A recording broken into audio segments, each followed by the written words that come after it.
गुरुर्विष्णु गुरुर्देवो महेश्वरा गुरु साक्षात् परब्रह्म तस्मै श्री गुरुवे नमः।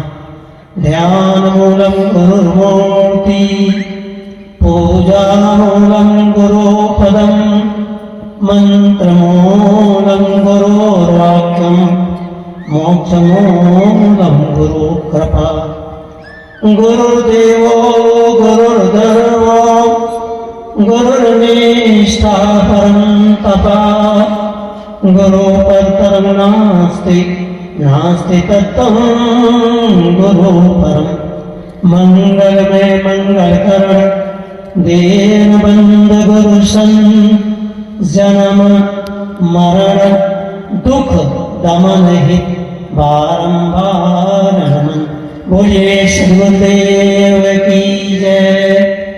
अर्चनीय वंदनीय पूजनीय पूज गुरुदेव जी, मंच पर विराजमान श्री सिद्धेश्वर साहेब जी, श्री वेकर साहेब जी, श्री प्रीतम साहेब जी, श्री देशन साहेब, अमर साहेब तथा हमारे मूलधन नरेश श्री नरेश साहेब जी और अन्य संत हैं। सभी संत महापुरुषों को सादर चरणों में कोटि कोटि वंदन। प्रिय भक्तों, सज्जनों, सती साथी देवियों, माताओं, पाक गोपालों, बहुत सुंदर विचार अभी आप सब महापुरुषों के श्रवण कर रहे थे। समय तो आप जानते हैं, समय बहुत अमूल्य है और एक एक मिनट बहुत होता है। हमारे सभा संचालक दीवान साहब अध्यक्ष जो है, उन्होंने बात सही कहा। बहुत से लोग होते हैं कि हमको बहुत कम टाइम मिला और समय तो आप जानते हैं, एक सेकंड का भी समय बहुत होता है। एक मिनट के दिन देरी कर जाए तो गाड़ी चली जाएगी, वो हमारी प्रतीक्षा नहीं करेगी। इसीलिए जो समय देते हैं ना, उनको बहुत अंदर से बहुत वो हो जाता है और बहुत से लोग नाराज भी हो जाते हैं कि हमको ऐसा नहीं हुआ। अरे फिर भाई क्या हुआ? हमारे यहाँ कहते हैं एक घड़ी आधी घड़ी और आधे में पुण्य आध और तुलसी संगत साधु की कटे कोट अपराध। कहते पहले आप 15 मिनट ही सही, हम तो कहते 5 मिनट ही सही, और यदि 1 मिनट कहें तो भी बहुत सही। 1 मिनट में आर पार हो जाता है। हो जाता है क्या? हो जाता है। बताओ, कोई खबर है जीवन की? क्या भरोसा है इस जिंदगी का, साथ देती नहीं ये किसी का। 1 मिनट में हमारा आपका जीवन कहाँ पहुंच जाए, कोई खबर है? कितने लोग चलते चलते चल देते हैं, कितने लोग बैठे बैठे चल देते हैं, कितने लोग सोते सोते चल देते हैं, पर कोई पता नहीं।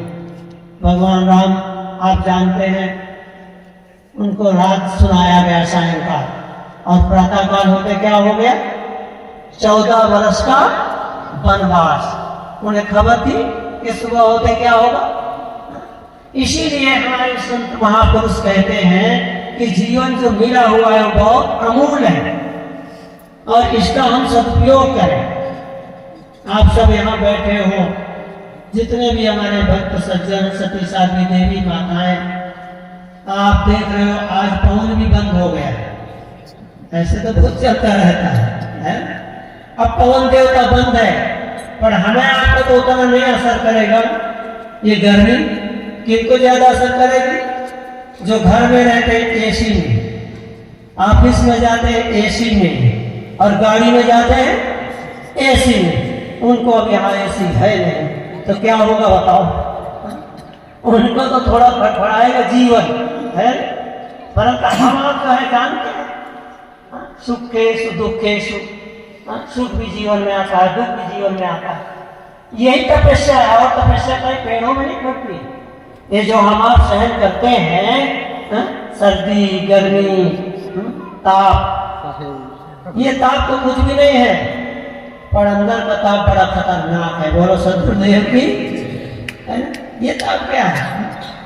पर अंदर का जो है उस अंदर के ताप को मिटाने के लिए ये महापुरुष ये आपके यहाँ सत्संग हम तो देखते हैं प्राय प्राय किसी न किसी गांव में घर ये आपका क्षेत्र जो है सतलोक ही है समझो। हमारे वो प्रवेश कहते थे सतलोक पहुंच गए, वहां पहुंचना नहीं, ये तो सतलोक में ही सब बैठे। इसीलिए सत्य की जहां चर्चा हो वही सतलोक है, सत मार्ग पर जहां चले वही स्वर्ग है। तो कहते हैं जो हमारी मानसिक ताप है, ये मानसिक ताप ही जीवन में दुख देता है। इसीलिए संत महात्मा इस मानसिक ताप को मिटाने के लिए ही एक सत्संग का आयोजन किया जाता है। भोजन तो आप अपने अपने घर में सब सुंदर से सुंदर खाते हैं, परंतु यहाँ भी सब बढ़िया सुंदर व्यवस्था की जाती है। तो इसके लिए बोलते हैं जो अंदर का ताप होता है बोलते हैं बहुत खतरनाक है मानसिक ताप, जो मन का ताप है हमारा। इसीलिए हम लोग कहते हैं कि आप गंगा में स्नान करो, त्रिवेणी संगम में आओ, देखो अभी कुंभ मेला आएगा, महाकुंभ आएगा, इसलिए आप सब पधारो। वहाँ आपके पास सिद्धांत की भी छावनियाँ लगेंगी, इलाहाबाद की भी लगेगी, हमारे गुरु जी की भी लगेगी। आप लोग कुटियों में जरूर पधारें और देखें वहाँ का नजारा। आप गंगा में त्रिवेणी संगम में नहाओ या ना नहाओ, पर जो सत्संग रूपी गंगा वहाँ बहती है उसमें जरूर गोता लगाएंगे। इसीलिए हमारे संतों ने कहा है भली सत्संग की दरिया नहा लो जिसका जी चाहे, जिगर में दाग पातक के छुड़ा लो जिसका जी चाहे। ये हमारे अंदर में जो है, तो कहते हैं गंगा जमुना में हम संगम में गोता में स्नान करेंगे तो हमारा शरीर ठंडा हो जाएगा और मन नहीं ठंडा होगा। मन कहाँ ठंडा होगा? जहां आप बैठे हैं वहां, क्योंकि मन में हमारे आग लगी है, ताप लगी है, राग की, द्वेष की, ईर्षा की, ये जो हमारे अंदर में ताप है वो ताप यही मिटता है जब तक हम संतों के विचारों को नहीं सुनेंगे। अभी हमारे साहब बोल रहे थे, प्रीतम साहब जी कह रहे थे ना कि करो विचार तो सब दुख जाए, है? सारा दुख जीवन में जो है हम लोग जिसको दुख मानते हो दुख है ही नहीं, केवल मानता का ही है।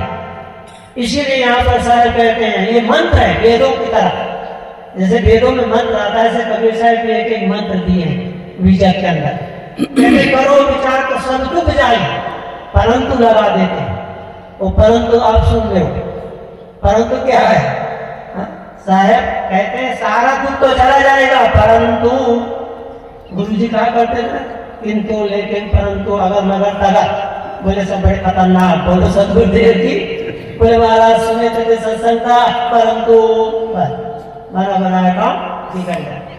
तो यहाँ सदगुरु कबीर साहब भी परंतु लगाते हैं। क्या लगाते हैं कि करो विचार तो सब दुख जाए, परंतु परंतु क्या है बताओ?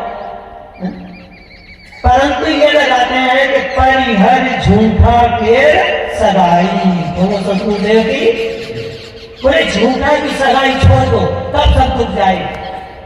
और झूठा की संगत करेंगे तो आप कहोगे कि जो झूठ बोलता है उसकी संगत है, झूठ बोलता है उसकी भी संगत नहीं करना। पर सबसे झूठा क्या है बताओ? अरे सबसे झूठा हमारा आपका शरीर है, बोलो सदगुरुदेव की, जिसको हमने शुरू में कहा उसका कोई भरोसा है? कब रहेगा? अपने भजन नहीं गाते, गुजराती में गाते ना, क्या रे फूटे कहीं न सकाए आ तो पंखी डालो मेड़, है? ये बोले पानी का परपोटा देवास से, है? अब पानी का परपोटा जो पड़ा है वो क्या है? फूट से कोई खबर है? इसी प्रकार हमारा आपका शरीर है जिसमें हम इतने आसक्त हैं, शरीर को लेकर ही दुख होता है। इसलिए कबीर साहब कहते हैं परिहर झूठा के सगाई, सबसे झूठा ये शरीर है, इसलिए बोले इसकी सगाई छोड़। पर हमारा आपका मोह ममता जितना है किसमें है? ये शरीर नहीं तो है। दुख क्यों होता है? थोड़ा सा किसी ने टच कर दिया तो बात दुखी हो गया। कोई महाराज बोलते तो बहुत अच्छा है परंतु परंतु क्या लगा दिए? अच्छा परंतु लग गया, महाराज दुखी हो गए, तो दुखी हो गए तो फिर क्या हुआ? तो शरीर का ही तो हुआ, इसीलिए कहते हैं शरीर की मोह ममता छोड़ दो तो आप अपने आनंद स्वरूप हो। आनंद की घड़ी जो है, जैसे अभी भजनों में कितना आनंद आ रहा है, तो आनंद की घड़ी में आप अपने में रहो। पर हम अपने में नहीं रहते, किसमें रहते? ज्यादातर शरीर में रहते, इसीलिए तो सारा प्रयत्न करते रहते। और शरीर में रह करके आप देखिए जितने दवा खाना है वो किसके लिए है? ये मनुष्य के लिए। पशु पक्षियों को आपने देखा कोई डॉक्टर के पास जाकर? ये चकलियां कोई गई है? क्यों नहीं जाते बताओ? कि वो जो है प्राकृतिक जीवन जीती है, वो ऐसा नहीं चटर पटर जितना वो खा ले। अभी जितने लोग हैं बोलते रहते महाराज क्या करें, यहाँ जाना पड़ता है, वहां जाना पड़ता है, ऐसा खाए वैसा खाए, बीमार हो गए। अब क्या करें? अरे भाई खा लो उतना, कोई जरूरी है कि जितना बनाया सब आप खा जाओ? अरे वहां डाल तो बहुत है, तो कम होने वाला नहीं। परंतु नहीं, आपको भी डायबिटीज है, डायबिटीज थोड़ा ले लो प्रसाद, प्रसाद को प्रसन्नता बोलो सदगुरुदेव की जय। हमारे देवाल साहब कहते हैं भाई समय जो है ना 5-5 मिनट बहुत है, और रात्रि भी अभी कहते हैं बाकी है ना, इसीलिए रात्रि भी सत्संग होगा, भजन होगा, आप सब पधारेंगे और संत महापुरुषों के विचारों को सुने, और सुनने नहीं उसको समझें, और समझ करके जीवन में उतारें करें। इसीलिए रामायण में दोहा हम हमेशा बोलते हैं, आपको भी याद हो गया होगा कि सुन समझे जन मुदित मना और मन जय अति अनुराग, अलह चार फल अछत तना साधु समाज प्रयाग। बोलते हैं जो सुनते हैं, समझते हैं, जो धारण करते हैं, उनको 4 फलों की प्राप्ति होती। चारों फल क्या है? अर्थ धर्म काम मोक्ष, ये चारों फल उनको मिलते हैं। इसीलिए हम आपको कहते हैं कि भाई ये समय है अभी का, इसलिए हम अपनी बार यही विराम देते हैं। आप सबको बहुत बहुत धन्यवाद देते हैं। और नया वर्ष बीत गया, नया वर्ष की सारा शुभकामनाएं। आप सब सुख में रहें, शांति में रहें, आनंद में रहें, यही गुरु महाराज और संतों की ओर से सादर शुभ आशीर्वाद देते हुए हम अपनी वाणी को विराम करते हैं। बोलिए सदगुरुदेव की जय। सारे